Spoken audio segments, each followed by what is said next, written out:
Hello everyone, how are you doing? My name is Yusuf Al-Qaidi. I am a professor of English at the Faculty of Arts and Humanities, Face Fez, University Sidi Muhammad bin Abdullah Fez. I'm here today with a video on writing good news letters or writing good news messages in general.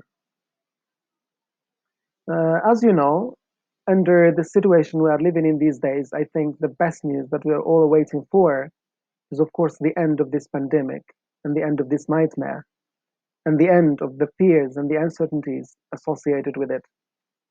We are in a state of limbo, and I think every one of us is wondering, when shall this be over? Hopefully, it will be over soon, and the good news will be announced very soon. Let's keep our fingers crossed. Writing good news letters, that's the topic, and here, as you see, I have my outline, okay? I'll start with an introduction in which I'll define what I mean by good news messages and give you some examples of the good news messages that we can write. After that, I'll move to talk about the direct approach, of course, which is recommended for writing good news messages, and I will also compare it to the indirect approach. Then I have some samples to read for you. If time allows me, I'll read both of them. If not, I'll read just one. And at the end, I have some writing prompts for you to use to write good news messages. This is like homework. You read the prompts and you write good news messages accordingly, and then you submit your work using Google Classroom so that I can comment on your homework. Okay, now let's get started. What is a good news message? A good news message is basically a message that is written to convey good news or to convey information that is pleasing to the reader. Of course, good news messages are always pleasing to the reader. There are many kinds of good news messages that we can write, like, for example, congratulatory messages, thank you messages, goodwill messages, recommendation messages. Now, what is a congratulatory message? It is a message that we'll write to congratulate someone on his or her achievement. For example, you are the head of a certain business organization and you learned that one of your employees made an outstanding performance and a great achievement. In this case, you may decide to write a congratulatory message to congratulate him or her on his or her achievement and to encourage him or her to invest more efforts in the future. Congratulatory messages build goodwill and strengthen business relationships. That's why they are very important in the world of business. Thank you messages. A thank you message is also called an appreciation message. And the thank you message, we'll write it basically to thank someone, and this someone could be a person or an organization, to thank them for something good they did to us. When we write a thank you message, we express our gratefulness and our thankfulness, and of course, our appreciation for what that person or organization did for us. Thank you messages convey positive attitude and make a good impact on the reader. Of course, when we get thanked, we appreciate that, we like that, and we feel that we can do more in the future for the person who thanked us, okay? Goodwill messages. The actual purpose of writing a goodwill message is to form an excellent personal relation with the reader. Goodwill messages show a sense of kindness and friendliness. That's why business organizations are keen on writing such kind of messages to their partners, to their suppliers, to their customers, and of course, sometimes to even government agencies, because they want to strengthen and promote their business relationship with these recipients. Okay? Recommendation letters or recommendation messages, we write these kinds of messages um, to recommend the skills and qualifications of someone. Okay, as you see here, a recommendation letter is written by a previous employer, colleague, client, teacher, or by someone else who can recommend an individual's work or academic performance. You are a student, for example, and you want to pursue your study abroad in an international university, but the university you are applying for required that you submit 2 recommendation letters. Now, here you can ask your teachers to write you these recommendation letters in which they highlight your qualifications, your skills, and your personal qualities that can make you or that make you a very good candidate and a competitive candidate for this university. Now, all of these messages, of course, are positive messages, and when we write them, we should follow what we call the direct approach or the direct strategy. And when I say the direct strategy, I mean that we should start with the good news first, as illustrated here. The direct strategy is basically when we use or announce the good news immediately at the very beginning of the letter or the email. So you may have, like, for example, 4 paragraphs. In the first paragraph, announce the good news immediately, and then in the second paragraph, you can give more details about the good news, okay? If you have additional details, you can mention them in the third paragraph. And in the last paragraph, you end with a positive tone. So this is like the structure of the content of a good news letter, or how the content should be organized in a good news letter. You might be asking now, what is the difference between the direct and the indirect strategies? Okay, so in the direct strategy, of course, the good news is announced at the very beginning, and we use this strategy in the following situations, okay? Number one, if the receiver is going to be pleased by the news, so we should use the direct strategy and announce the news immediately. If the receiver is somewhat interested in the news, he's not very much interested, but mildly interested. So in this case, we can also use the direct strategy. If the receiver is neutral, and when I say neutral, I mean that the good news is neither going to upset him nor to please him.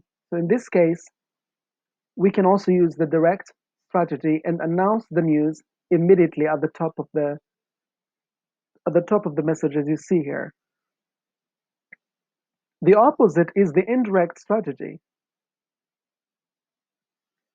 And the indirect strategy, we use it in these situations. Number one, if the receiver is uninterested in the news, okay? The receiver doesn't want to hear this bad news. So in this case, we use the indirect strategy and we keep the bad news until a later stage in the letter, okay? We can use this strategy also if the receiver is going to be displeased by the bad news, okay? Or if the receiver is going to be disappointed by the bad news, okay? And finally, we use this strategy if we think that the receiver is going to react in a hostile way to the bad news, okay? So in these 4 situations here, the indirect strategy is recommended. And let me just repeat, how do we formulate a message using the indirect strategy? We start with a buffer, okay? And then we move to talk about the reasons why this bad news was necessary to make.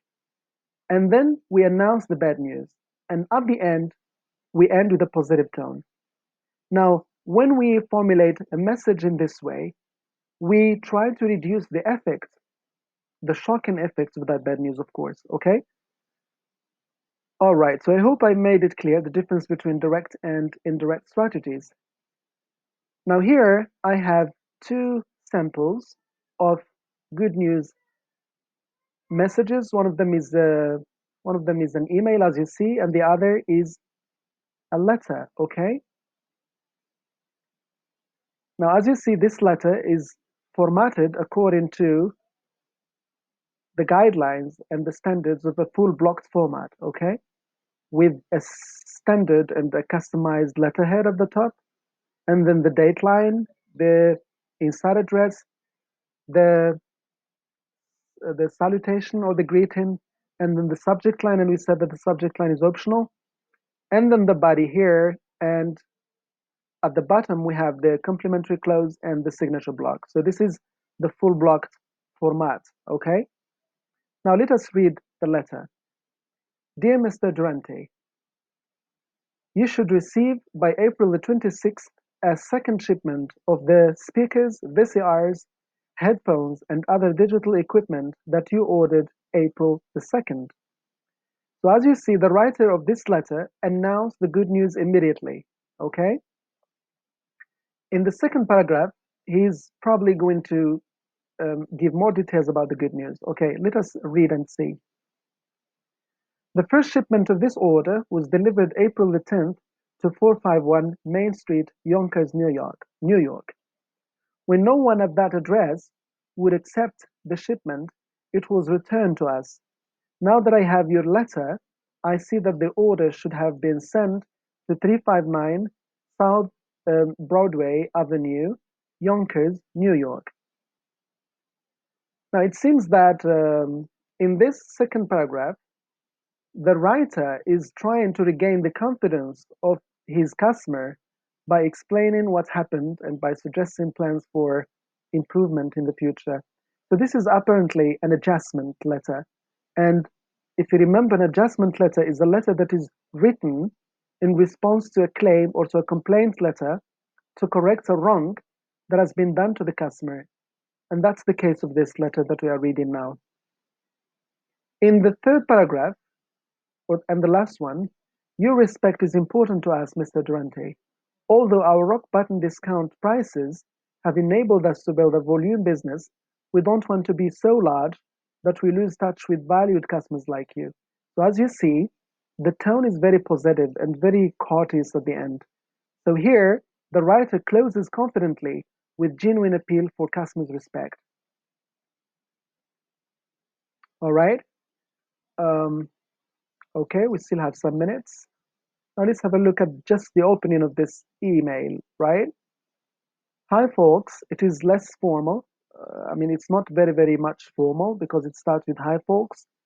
So probably the person here is addressing um, um, um, other people that he know well and other people with whom he's very familiar. So that's why he started with the good hi folks. Good news.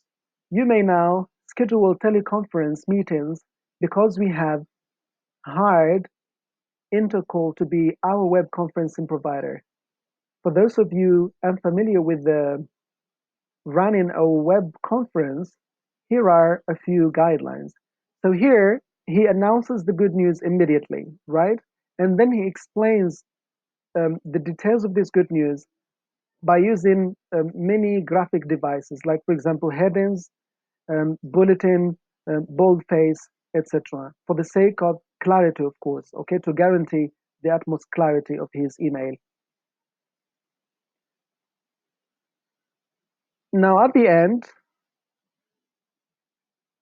I have here two prompts, one to help you write a congratulatory message and the other to write a thank you message.